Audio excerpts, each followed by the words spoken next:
this is this is one of the reasons why sometimes we have a hard time describing what we do differently than a marketing agency or full service creative agency.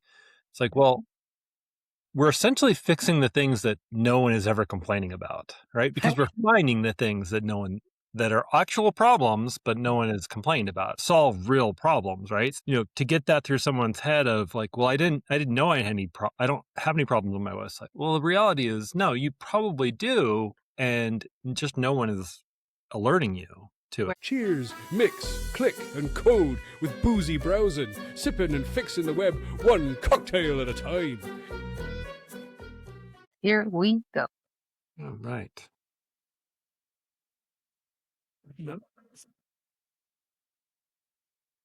Jumping right in. Yeah, we'll jump right in. Jump right into the intros. Intros. Well, no, I meant beer intros, drink intros. Okay. I didn't coordinate, and I did not do a wine, but Okay. You some want to go typical first then? beer. I'll go with mine. So I'm on my Breckenridge Brewery. Get the lighting right. It's kind of a cool design, but it's hard to read. Juicy Drop, I believe. Hazy IPA. So shouldn't be too IPA like. This is hazy. I don't know what juice drop means. Oh, not juicy, juice drop. Sounds like a lollipop. Yeah, I don't know. Oh. What are these? What are the... Oh, those are the hops, duh. You Well, I don't was know. thinking, like, is it a fruit? But yeah, those are just the hops. Didn't you used to make your own beer? Yeah, well, they all have hops. Hmm. There's no description. Just soft, lush, and intensely juicy. Should be interesting, as usual. Remember I had a fancy bottle for the small rosé? Yeah. There's like a similar bottle, but like a different shape. So I'm guessing it's from the same company. Maybe not, but this also has the fancy top. So I got the Corte de Roses, Rosé? whatever. Yeah, so got this. I actually bought a different one, which was like a light wine, but that's a bottle. I don't wanna go with the big bottle today, so I'll go with the pink. It's And very light. It's hard to see it almost. It's almost like water, but I can see some tint. maybe it's the lighting. I don't know, maybe I'll put like a I can white see it thing. now. Actually, I can see it now. Yeah, so I think it's the lighting. So if you look the white Yeah. background. But yeah, last time, remember I was struggling to get this thing out. Right. So I got rid of the thing, but sound. Yeah, the fancy cup tech. I almost want to keep the bottle, but I used to do that, and actually, I have a bottle cutter, and I used to make candles out of it, like and use it as a candle holder. Yeah. But it's too much work. I just stopped. So I Yeah. used to collect all the wine bottles, and then made a bunch of different things that I gifted in. Yeah. But these days, I'm like, nah. Too much effort. Too much effort for like some people don't even appreciate, like they don't even know I cut the whole bottle. I like this better than the other one. Yeah, Doesn't really, mine's not to my taste, but yeah, I mean it's a French wine, but it doesn't really say the flavor. I guess sure. it's this tiny bottle. But well, that's our drinks. Well, yeah, I can smell the juicy, but it just tastes like a IPA to me, Okay. So what's juicy about it then? which is I just don't like it. Yeah. That's You're my welcome to change it. I'll finish it. In the end, it's just a beer. Like, it's nothing special to me. People like these types of beers. I just don't. Maybe eventually I will. I don't know. I mean, if you don't like it, you don't like it. Yeah. Well, Well, today's topic, we've talked about this in the past, just kind of brought it up because of our past experience and just general knowledge, but we brought in some stats so we can back up kind of our, I guess, quote unquote claims, but just assumptions on we'll call them the silent bleed, the 96% problem. right. Basically, why your customers leave and never tell you. Yeah. And this is one of the biggest things that people overlook, owners or even like the site owners or marketing department. Yeah. They overlook this because it's not obvious because they trust so much on their whatever mechanism they put on their site to collect your data. But there can be a lot of things that you won't know because they're silently leaving. So we wanted to highlight why with this to for the awareness that this is real problem and how much you're losing because of this and Right. how to put something together to not get into this situation. I think just thinking through this is one of the reasons why sometimes we have a hard time describing what we do differently than a marketing agency or full service creative agency. It's like, well, we're essentially fixing the things that no one is ever complaining about, right? Because Right. we're finding the things that no one that are actual problems, but no one has complained about that solve real problems, right? So to get that through someone's head of like, well, I didn't know I had I don't have any problems on my website. Well, the reality is, no, you probably do, and just no one is alerting you to it. Right. Yeah. So this is actually a bigger problem because you're not aware where missed opportunities are because you have amazing product Yeah, and you still wonder why isn't it hitting because something simple as your site doesn't let you finish purchasing it, but people just went to your site and tried it and just got frustrated and just leave. yeah. I I don't mean, we've know. Yeah. we've kind of visualized this on some of our older episodes where we're reviewing things Mhm. where you know I've said it like I would never buy from the site type of comment, right? Sure. Like if it has an error, especially a security error for me, but just a visual error on a premium product, I'm more inclined to just go do something else. Like Right. maybe do more research or look for something that I was almost going to buy anyways, Mhm. and then I go buy that. Right. Yeah. And then we'll actually get into the stats on that too. And when people are frustrated with one mistake, okay, what percentage of people are leaving? And then like consecutive issues, the frustration that user gets, the percentage just jumps over more than twice Yeah. on leaving. So it's interesting to look at the stats and also we'll want it to translate into if you're like a $5 million revenue company, what does that mean? What are you really losing by not knowing that people are leaving without telling you? And then it's like also kind of lightly going over people's psychology that a lot of people don't complain. Only like the few that really want something from your site or something out of your product, or some You're people loyal. to complain. Yeah. But majority of the people don't usually put bad comments and just leave. So that's the reality in people. Yeah, I mean the number is essentially 96% of unhappy customers will never complain. Mhm. They're not going to take the time to complain about something that they're already frustrated about. Right. Right. And then sometimes it's more annoying to create a ticket to give you the information that you need and you're making it work for the people who are trying to help. Yep. And that's another thing to add to like you'll never get complaints. So that doesn't mean that your site is perfect. That doesn't mean that the people have problems. That doesn't mean that you have issues on the workflow or on your site. Yeah, I mean to put it into because percentage is one thing, but to put it into like real numbers that you can think about is if you have 26 people come into your site every day, maybe you have Mhm. 26,000, whatever, right? That means 26 of them, let's say, or 25 of them basically will not complain, even though they see if they see an issue. One of them might. So that's the kind of numbers you're dealing with. And so if you're seeing, that you got one complaint in the inbox and you're a 26-person site Right. a day, right? Well, that means that it's actually a problem that the other people saw, let's say, Right. or magnify that out. Just depending on, maybe X number didn't see it, but the reality is there's a 26 multiplier, or 5, whatever you want to do for easy math. But that's how many more people have seen it than the one person that submitted a comment or something like that. Yeah.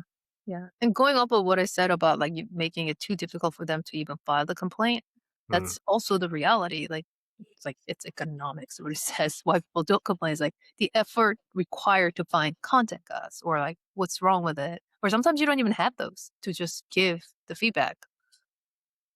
It takes time, but you make it impossible to submit a complaint. Then yeah, that's you're never gonna find out what's wrong with your site I mean, from the user's perspective.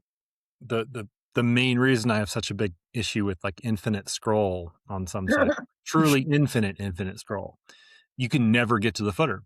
So you can never get to that contact us link or contact form that's in the Right, footer. unless you put it on the header, which Yeah, not I mean, everyone does. Yeah. not really. Yep. Yeah, because the header is, premium real estate in the header now, so very few people put it up there. Uh, Yeah, and unless you know your site's buggy and you want people. I mean, there are definitely times, do a redesign or something like that people put very easy ways of notifying you. But yeah. And, like, and also your contact us form might be broken too, or, like, you might just have an yeah, email that's actually easier, but you might only have a phone number, and then the person has to call and wait for all this elevator music and listen to all this. The menu option has changed, so listen carefully. Pick your option. or talk to AI. Yeah.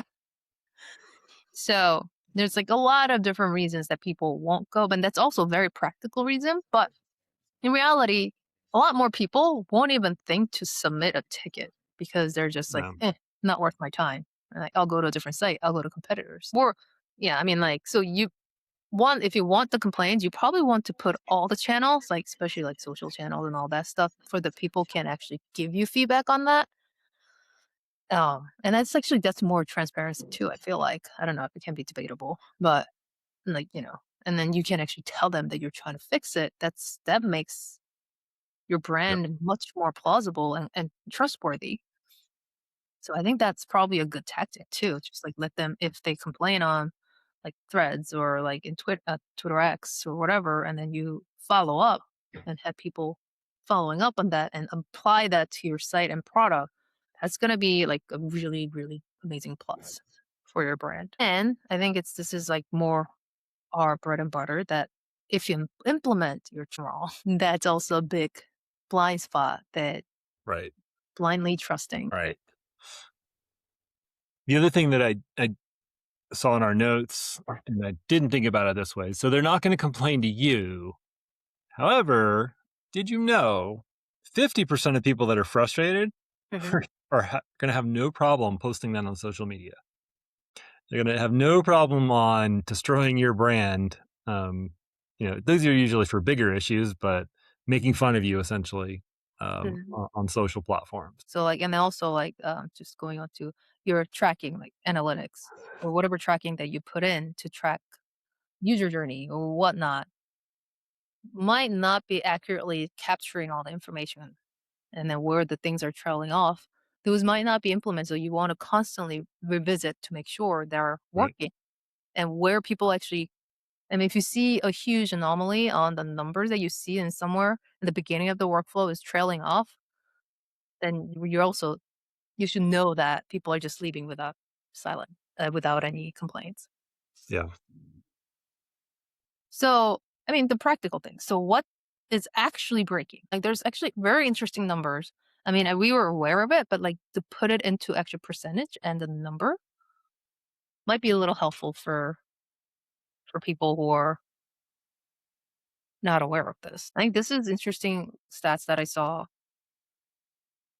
which we can lead into the next point is that 94% of e-commerce site have 5 or more unsolved JavaScript errors on production site.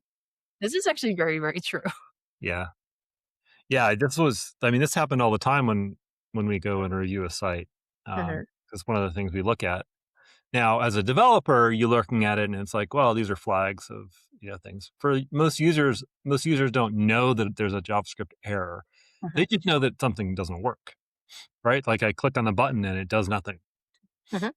Um, or I try to scroll and it's all bouncing all over the place or something like that. Yeah.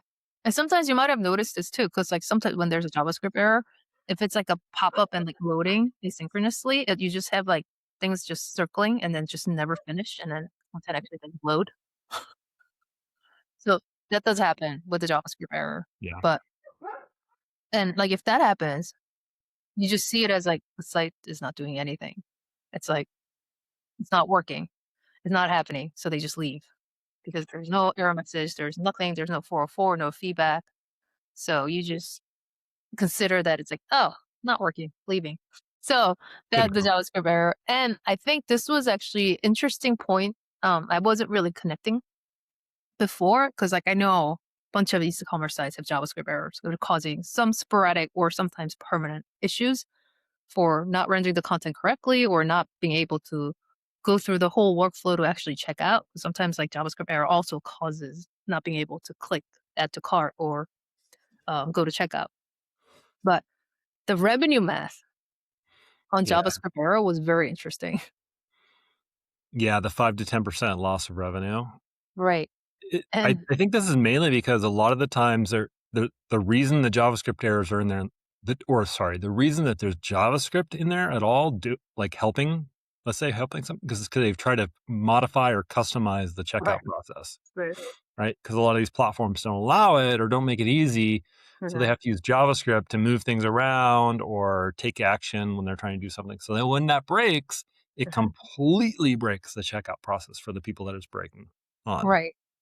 And to put it in a perspective, I think this was like a very interesting to see like when people don't see like 5 to 10% of revenue, what does that mean? So if you're $5 million outdoor company, that's 250,000 to $500,000 a year. It's just evaporating because of the broken code nobody Yeah. flagged. And I mentioned this before. This is revenue that you've already put all of the expenses on top of that. You already pay for your people, you already pay for your advertising, you're paying for your platform, you're paying for all these things Mhm. to get those customers to your site. So that's a complete lost opportunity where you're essentially this is the biggest profit margin Right. possible because you already have all the expenses in place. The only thing else is just your expenses for the product itself and the actual the checkout fees Yeah. are minimal compared to all those other costs. Yeah. And Typically. you're losing all this money for some errors that just is there and you don't even know because people are leaving. And Yeah. this is also the interesting point. Not because like I didn't know about it, but it's more like it confirms that we know is that the checkout black hole. The average cart abandonment rate is 70.22%. But on mobile, it's 80%. Yeah. I mean, mobile More is casual browsing somewhat. yeah. Yeah. I mean, the mobile is especially more important for outdoor brands because like with like why we mentioned that last episode too because most of the times people in outdoor brands like they might be already on the trail or like already doing activities out there. That's when they realize they need something and then just look for it in the mobile and then if they can buy it then that's great. But Right. like you said too because after the weekday you just leave and don't go back to your desktop. So it's more important, but if it's more broken on mobile, that's a problem. Yeah, I mean, if they're looking for the product on your website on a mobile device, they might just be looking at it for a little bit more information, but they're most likely looking at it to actually buy it if you have a checkout. Like if you're a direct to consumer company, they're most likely trying to buy it from you. Mhm. Um, now, this is my own note. I leave stuff in my cart all the time because I know that I'm gonna get sent a discount code. But that only works if they're actually tracking the abandoned carts, Right. and they have my information, obviously. Well, But yeah. I make sure I give my information when I want the discount. You're such a programmer. I know. I know all the tricks. I'm gonna take advantage of them. Yeah. And I think this was also the compound damage is what in the beginning I talked about the percentage of people walking away after the first bad experience. So Mhm. single bad experience is 32% of customer walks away, but after 2 to 3 negative interactions, 92% Oh, yeah. leave. That's not even a double, it's like tripled. Yeah. And they're just so unhappy they're not gonna come back. And, like and then also go to, like Matt was saying, that they'll go to social channels and just gonna complain. They're just pissed at that Yeah. point. Yeah, I haven't had this kind of problem typically on a like, on a brand site Mhm. for a product too much, I wouldn't think. But for, like, content sites, and I mentioned this on one of our last episodes around recipes, right? Like, I hate recipe sites because they're so buggy. There's so many ads, they're so slow, and I I so much prefer the AI kind of representation of the recipe because Right. it's just text. I only need the text. I don't need all the other garbage that they're trying to pump at me for the recipe. Mhm. Unfortunately for them, but that's how they built their system. Same idea with the bugginess of a site when you're getting to it, and it's if it's broken 2 or 3 times, I'm essentially giving up on never buying that product. Right. Yeah. Yeah. I mean, like, same thing for me, because like, if it's so difficult for me to buy stuff on the site, then I'll try to go to a different place to get a similar product of similar quality. Because it's not like these days, it's like it's not like there's rarely any monopoly on a product. You Yep. can go to a different brand and buy a similar product. It's much easier to buy it Mhm. because there's no point. And also, your trust level just goes down because, like, if it's so buggy, I don't want to spend because, like, a lot of times, sometimes like outdoor brands or like, or even like the product is if it's overlanding stuff, if they're expensive, why Right. would I gamble that? So those are the problems. Like, we didn't go over everything, but the problems there. How do we fix it to alleviate it?